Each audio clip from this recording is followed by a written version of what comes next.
At the state level, looking at 2012 and 2013 budgets by the states, total internal generated revenue by all 36 states in the country comes to about 3.5 trillion naira. So in all, the federal government, the state government, and the local governments as municipals are looking at a combined budget of about 11 trillion naira for 2014. But the focus for the last 3 years has really been on our non-oil revenue, which in 2014, the government had made a budget of 986 billion for corporate income tax. But more than the number, what is important for viewers is the expectations of growth of corporate income tax, because what the expectations of growth tells us is how much the government feels the economy will grow, especially when it comes to business, and how much the government is saying they will be effective when it comes to tax collection. So what you will expect is, though we could have a discussion on if the amount budgeted for corporate income tax really reflects the potential of the economy, which is debatable some other time, is to look at what is the growth forecast on corporate income tax, which right now, for the next 3 years, it's a mean growth of about 8%.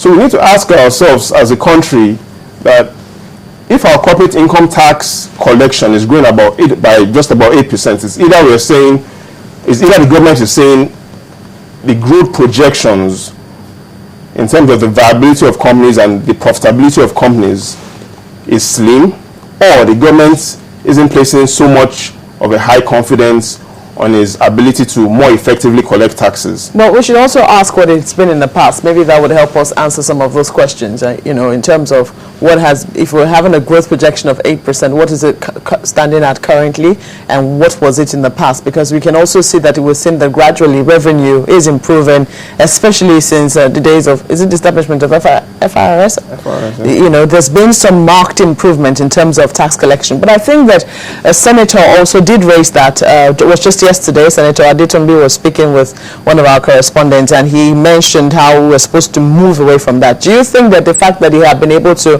reconcile quickly on the benchmark price of crude, it's now 77.5, would help them focus on other things? Because usually what you get is that there will be some bickering over the House having one, the Senate having one, and the federal government coming with one. But it would seem that all of that has been harmonized even before the presentation of this budget. All of that has been harmonized. We probably want to look at it. Was the budget presented or was the budget dropped? Again, that's debatable. But the FRS has, in terms of, in the last 3 years, the level of success in terms of growth that they've achieved is commendable.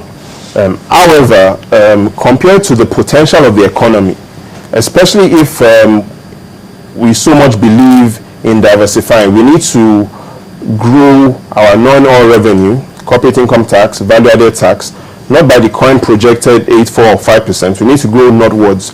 As it is right now, we are growing at single-digit rates. We're going eastwards. The potential of the economy, if we block the leakages, gives us a more positive outlook if we can raise non-oil revenue. I give you a scenario, for example. The oil benchmark really that the Senate has been discussing about really doesn't change how much comes to the nation. What it really does is, if your benchmark is at $50 or at $100, what it does is how you share the funds.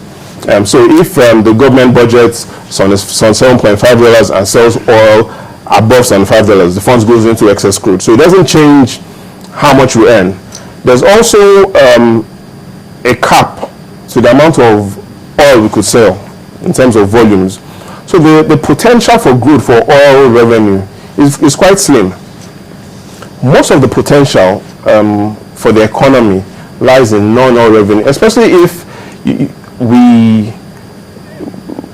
to see the real impact of this, we need to look at, which I've always been a disciple of, looking at the Nigerian budget vis-a-vis other nations' budgets. And over many years, my study has revealed that there are really about 3 ways we could look at it.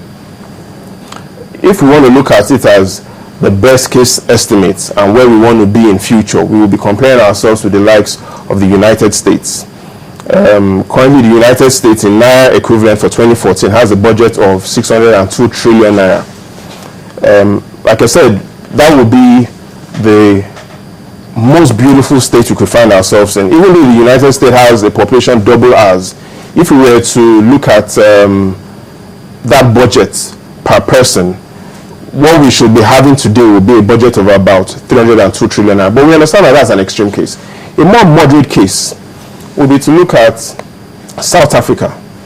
For 2014, they budgeted 17.8 trillion Naira, a country of just about, roughly a bit above 50 million individuals. Again, if we were to use that basis, the Nigerian budget will be in the likes of about 60 trillion Naira. But in the worst case scenario, we should look at Ghana.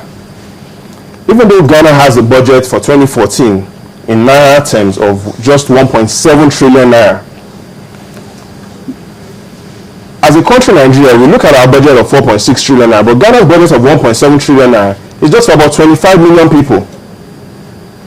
So the government's budget per person is 3 times the Nigerian government's budget per person. Now, some people will say that might not really matter if we're looking at how we actually spend. I'm just looking on the front page of The Guardian now. We're saying 27% goes to capital vote. You find the current funds claiming 72%. So it seems that we're back again in that era where we're talking about how much is our recurrent expenditure. Is it really sustainable? And how much are we really achieving from the capital expenditure? And is this budget, when I mean budget, I mean our budgeting system, does it really help our expenditure of, capital votes?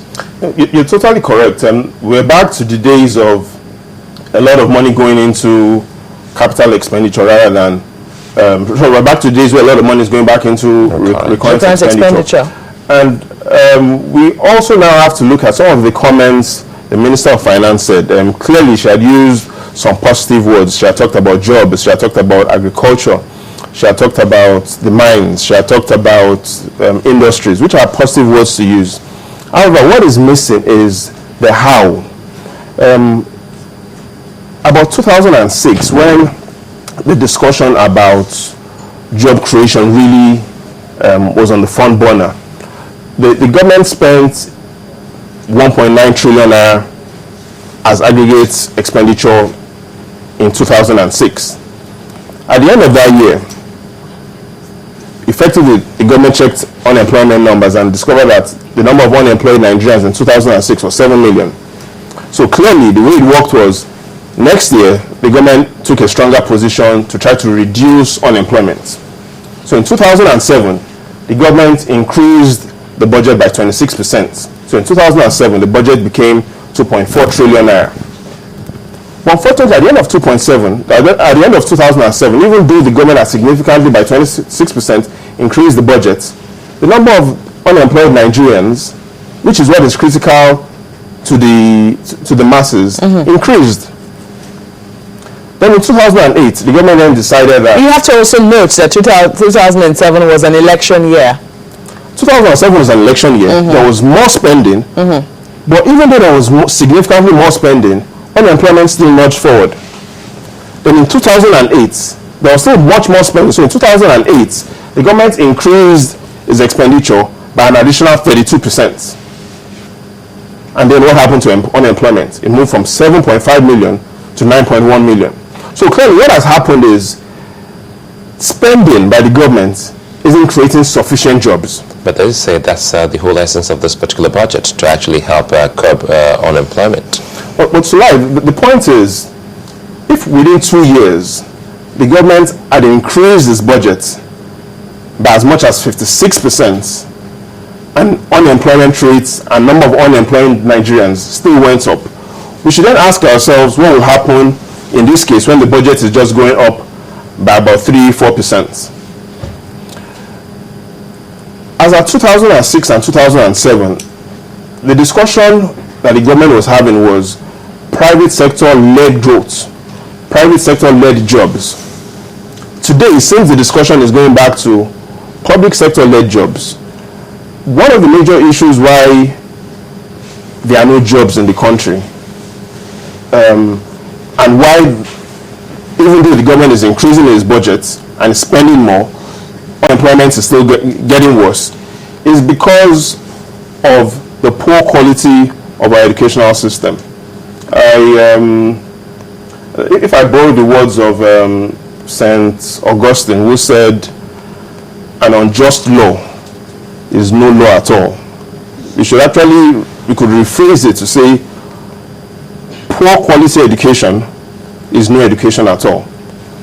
We've had cases in Sokoto currently where 80% of primary school teachers in Sokoto are unqualified.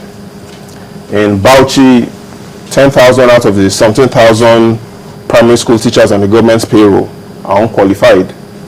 Remember the case of Kaduna where 1,300 primary school teachers were given primary 4-level mathematics when only one could score about 75%. And it's also happened in Ekiti.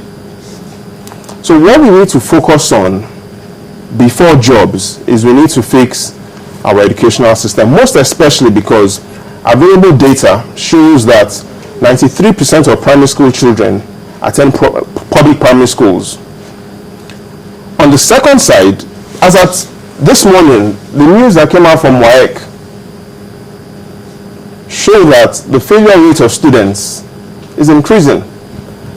It's what we call a double tragedy because two things have happened in the last 3 years. And I want you to look at this carefully. In 2011, the number of students that wrote the October-November WAEC were 386,000. Out of that, 36% had 5 credits, including English and Maths. Again, 386,000 wrote the exams. In 2012, what has happened is two major things. The first thing is the number of students that start for the exams has declined. Sorry if I may come in here. Now, with this analysis now, the focus, or so to speak, the breakdown shows that about 27% goes to capital project, and the rest goes into that, about 73% is going into recurrent expenditure. That's salaries, the cost of running governance, so to speak. If this is the situation, we just came out of an ASU strike where they talked about funding of education. Do you think there's a likelihood that more attention will be given to education? Marking that it's been said that the problem is not the tertiary institutions, it's from the lower class. I totally agree with you. As a nation, it is, and I clearly state it is impossible for us to have a future without investing in our education, especially the primary school. A former prime minister in the United Kingdom had said it, Benjamin Disraeli, that it is impossible for nations to grow without investing in the educational system. It is impossible for jobs to happen in Nigeria without us declaring a state of emergency, literally, on our educational system. Even though this year's budget, there's a lot of investment, or there's a lot of funds that has been created for education. Outside security, education takes the largest chunk of recurrent budget. As we leave 2014, how do you think this will fare, the budget? 2014, in some ways, is going to be business as usual. We're going to have to see tighter, even though the government wants to focus on jobs and growth. I think as individuals, we'll have to prioritize our spending. And as a government as well, we need to choose how we spend money. How do you say business as usual? What does that mean? If you look at what the government has proposed this year, there's no significant difference from what was proposed, or what the government has proposed for next year isn't significantly different from what we are doing this year. And what the trends suggest historically is that we need more private sector-led participation. We need to grow non-oil revenue. We shouldn't be satisfied with discussions of a 4.6 trillion naira budget, because we are where we are today, not just because of how the budget is being appropriated, but because what is even being appropriated is not sufficient.